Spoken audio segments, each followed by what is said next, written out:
오늘은 평형 영법 교정 세 번째 시간으로 유선형 자세를 올바르게 취하는 방법에 대해서 알아보도록 하겠습니다.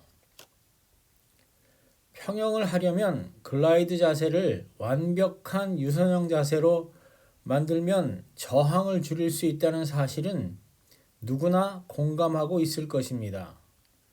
그리고 예전 올렸던 영상에서 언급했었지만 전면 저항보다 후면 저항을 많이 줄일 수 있으며 후면 저항이 전면 저항보다 수영에 더 커다란 영향을 미치기 때문에 다리를 완벽하게 모아서 발끝까지 완전히 펴는 것이 아주 중요합니다.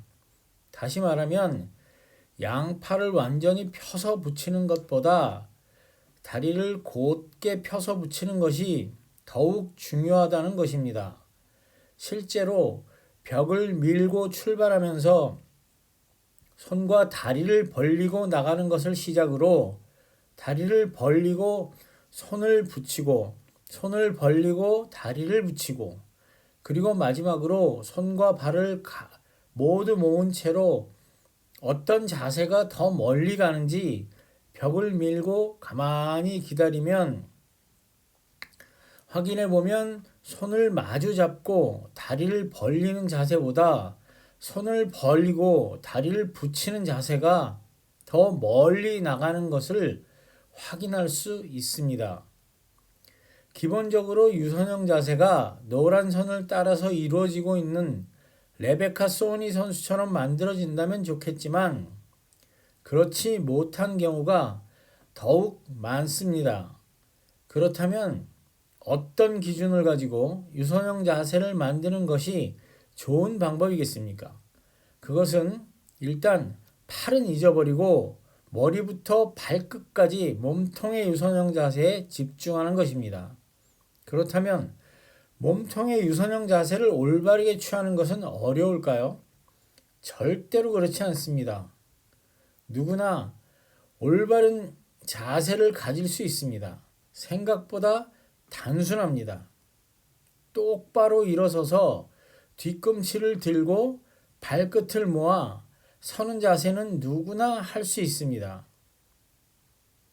발끝을 펴서 마치 발레하듯이 서면 몸이 꼿꼿하고 똑바로 서는 것을 확인할 수 있습니다. 그 자세가 바로 몸통의 유선형 자세가 되는 것입니다. 실제로 평형을 하면서 킥을 찬 후 다리를 모을 때 발을 모으고 발끝을 쭉 펴면 다리에 힘이 들어가고 엉덩이에도 약간의 긴장을 느낄 수 있습니다. 그로 인해 몸통이 거의 일자로 완전하게 펴지게 됩니다. 발끝을 사진과 같이 만들도록 하는 것입니다. 발 모양을 만들려면 약간의 힘을 주기는 해야 하지만 이 동작을 똑바로 하는 것만으로도 몸의 유선형 자세를 만드는데 상당히 유용합니다. 실제로 수영장에서 한번 실험해 보시기 바랍니다. 글라이드를 하면서 발끝을 모아서 붙여 펴고 엉덩이에 약간 힘을 주면서 몸을 똑바로 펴면 그것이 바로 몸통의 유선형 자세로 연결되는 것입니다. 그 다음은 어깨 유연성에 따른 손과 팔의 자세에 관한 이야기를 해보도록 하겠습니다. 손끝이 이렇게 머리보다 위로 올라가는 경우는 어깨의 유연성이 지나치게 좋아서라기보다는 입수하면서 물속으로 들어갔다가 호흡하기 위해 머리를 위로 들어 올리기 위해서 시선을 위로 들면서 손을 위로 향하는 경우가 대부분입니다. 그러나 이렇게 되면 손으로 물 잡는 동작이 제대로 이루어지지 않기 때문에 절대로 피해야 하는 동작입니다. 물론 일반 성인들의 경우는 팔 전체가 아니라 팔꿈치가 구부러지면서 손이 위로 향하게 되고 정면에서 바라보면 손바닥이 보이고는 합니다. 물론 그런 경우도 물을 잡는다는 것은 거의 이루어지지 않습니다. 여기에서 볼 수 있듯이 정말 많은 일반인들이 다리가 이렇게 가라앉는 경우가 많습니다. 특히 남자들이 그렇습니다. 이런 자세가 되면 마치 배를 타고 가면서 닻을 내리고 가는 것과 같은 현상이 발생됩니다. 그래서 다리를 항상 물 표면에 유지하는 것이 평영에서 가장 중요한 부분입니다. 그것이 선수들이 무릎을 구부려서든 발끝을 펴서든 어떻게든 다리를 들려고 하는 이유인 것입니다. 만약 다리가 이렇게 내려간 상태로 가만히 기다리면 어떻게 되겠습니까? 다리가 서서히 더 많이 내려가면서 발이 바닥에 닿고 일어서게 됩니다.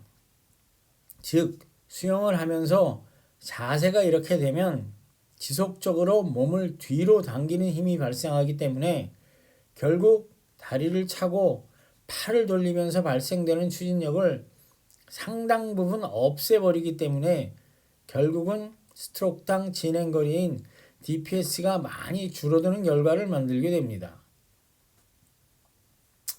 만약에 이 영상의 선수처럼 다리가 내려갔다 올라갔다 하게 되면 몸을 뒤로 당기는 힘과 앞으로 나가려는 힘이 동시에 발생되기 때문에 상당히 큰 힘이 상쇄되어서 앞으로 나가는 힘이 많이 줄어들게 됩니다.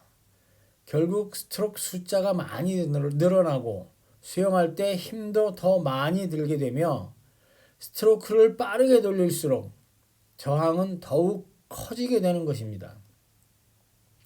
만약 이렇게 다리를 완전하게 뻗는 동작이 제대로 되지 않는다고 생각하면 이 영상에서 보는 선수들과 같이 무릎을 약간 구부려서라도 발을 최대한 물 표면에 가깝게 유지하는 것이 좋습니다. 이런 유선형 자세는 발끝에 힘을 줘서 다리를 곧게 펴고 양팔의 상완을 귀에 붙이면서 힘을 줘서 팔을 펴면 상당 부분 비슷하게 만들어집니다.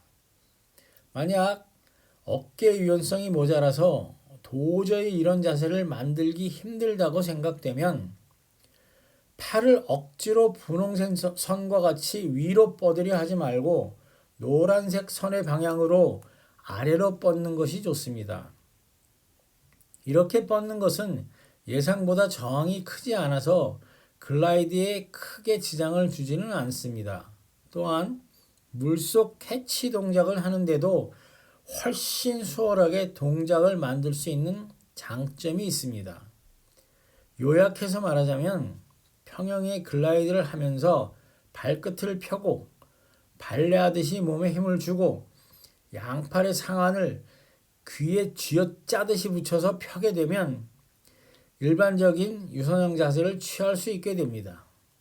이때 양팔이 뻗어지는 방향은 분홍색 선과 노란색 선의 중간 부분에 뻗어지면 됩니다. 유선형 자세는 힘을 빼는 것이 아니라 힘을 주어서 몸의 면적을 최대한 줄이려는 노력이 동반되어야 하는 자세입니다. 물론 물속에서 이루어지는 이런 연습과 더불어 물 위에서 발끝으로 일어서기와 코어 훈련, 그리고 다양한 프랭크 훈련으로 몸을 똑바로 하는 연습을 꾸준하게 한다면 누구나 올바른 유선형 자세를 만들 수 있을 것입니다. 감사합니다. 오늘은 여기까지입니다.